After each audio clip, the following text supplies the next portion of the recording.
ओम श्री गणेशाय नमः। ज्योतिष में हमारा जीवन स्तर कैसा रहेगा? क्या हम उच्च पद प्राप्त कर सकते हैं? आप जिस किसी के बारे में जानना चाहें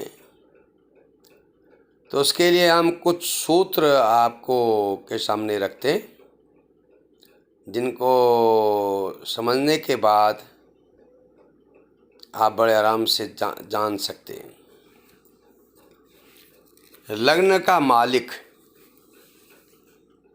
दशम स्थान का मालिक स्वामी, जिसे दशमेश कहते हैं। फिर नवम स्थान का स्वामी, नवम स्थान भाग्य होता है, भाग्येश कहते हैं।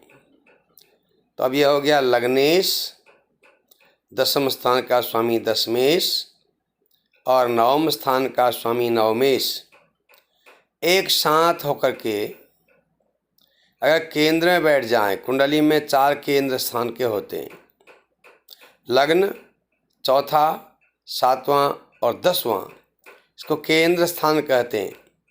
इन कहीं पर भी लग्न का स्वामी, दशम का स्वामी, भाग्य का स्वामी एक साथ बैठ जाए अथवा त्रिकोण में बैठ जाए।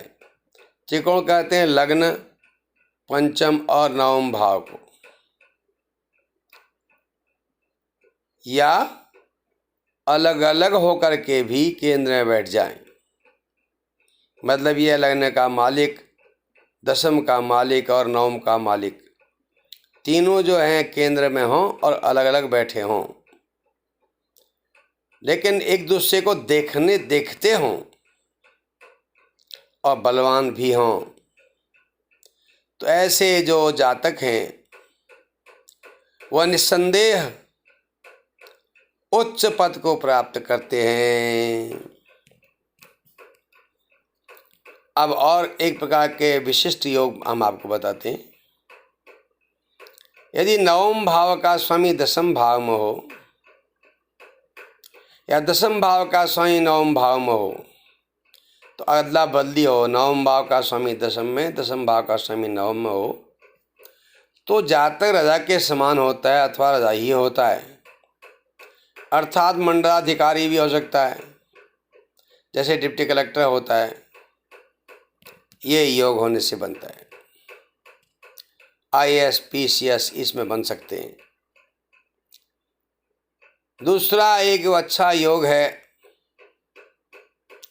लग्न से गिनने पर या चंद्रमा से गिनने पर 10वें भाव में, दशम स्थान में शुभ ग्रह बैठे हों, तो ये अमर कीर्ति नाम का योग होता है। ऐसा व्यक्ति यशस्वी होता है, राज दरबार में पूजनीय होता है, धर्मात्मा होता है और परोपकारी भी होता है। तीसरा योग, लग्न से या चंद्रमा से केंद्र में गुरु हों, माने बृहस्पति हों, तो ये भी एक बहुत अच्छा योग होता है।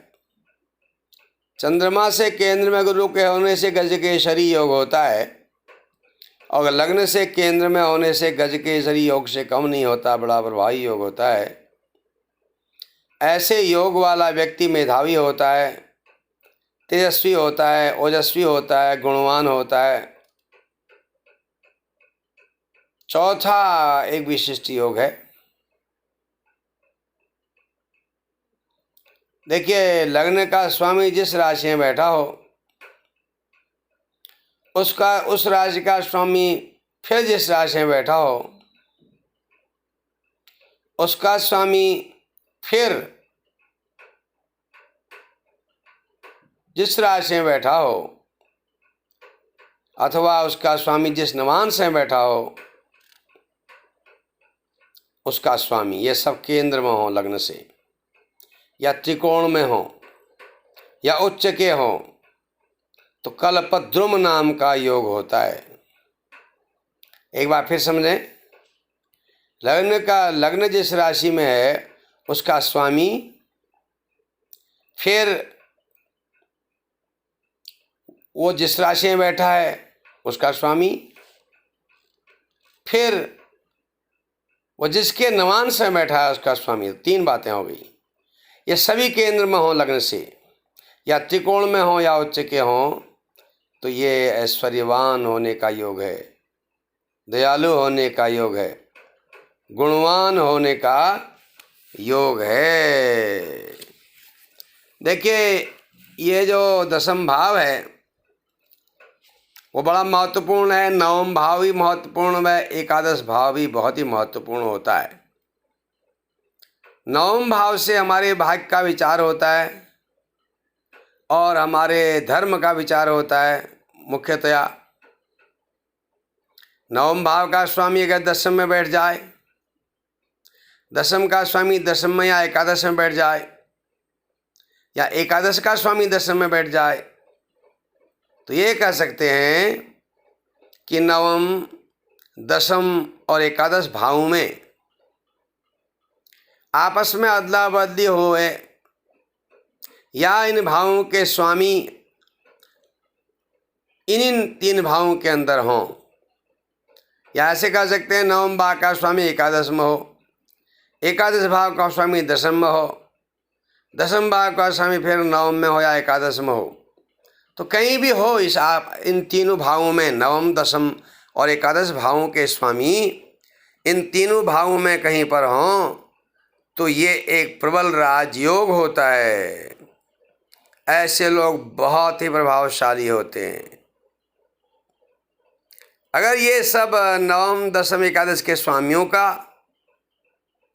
लग्न के स्वामी से संबंध हो जाए, ऐसा भी कह सकते हैं कि लग्न का स्वामी दशम में हो और भाग्य का स्वामी दशम में हो और आमदनी का स्वामी दशम में हो, तो ये तो बहुत ही प्रभावशाली योग होगा। लग्न का स्वामी एकादश में हो या नवम में हो, ये कह सकते हैं कि लग्न का स्वामी नवम में, दशम में, एकादश में कहीं पर भी हो और उन स्थानों के स्वामियों के साथ, नवम, दशम, एकादश के स्वामियों के साथ उसका संबंध हो, तो ये एक बहुत ही प्रबल राजयोग है। देखिए नवम, दशम, एकादश का बहुत बड़ा महत्व है। दशम स्थान को राज्य स्थान भी कहते हैं, कर्म स्थान भी कहते हैं। इसमें दशम स्थान से सफलता असफलता का विचार होता है, समाज में प्रतिष्ठा का विचार हो जाता है, राजाओं के सामने उसकी इज्जत होती है कि नहीं, ये विचार किया जाता है। बड़े कार्य करने वाला योग इसमें ही बनता है, पिता का विचार भी इससे करते हैं। कार्यों में सफलता का विचार भी दशम भाव से करते हैं। इसके अतिरिक्त आजीविका, पदोन्नति, कर्मोन्नति आदि का विचार भी दशम भाव से ही होता है। इसलिए दशम भाव बड़ा महत्वपूर्ण है कुंडली में। और नवम भाव तो भाग्य ही है, तो भाग्य का मालिक अगर दशम में बैठ जाए तो उसका कर्म बहुत बढ़िया होगा। तो भाग्य का मालिक का बहुत बड़ा महत्व है। और भाग्य का मालिक 11वें स्थान में बैठ जाए तो उसके जीवन में आमदनी बड़ी अच्छी होगी और वो पैसे का सदुपयोग भी करेगा, अच्छी तरह से अच्छे काम में लगाएगा। ये एक अलग अलग प्रकार के राजयोग नवम, दशम, एकादश के स्वामियों के साथ लग्न का संबंध और नवम, दशम, एकादश भाव के स्वामियों का आपस में संबंध होने से भी राजयोग होता है। जैसे नवम भाव का स्वामी नवम भाव को देखता हो और दशम स्थान के स्वामी के साथ हो और इनसे लगने का भी संबंध हो, दृष्टि संबंध हो, राज संबंध हो, तो भी एक राजयोग होता है। दशम भाव का स्वामी 11वें भाव के स्वामी के साथ लग्न में बैठा हो और लग्न का स्वामी इनको देखता हो, तो समझो कि ये भी एक प्रबल राजयोग है। तो समय समय पर जैसे जैसे प्रभु इच्छा होगी हम इस पर चर्चा करते रहेंगे। आशा है आपको ये काफ़ी अच्छा लगा होगा। हर हर महादेव।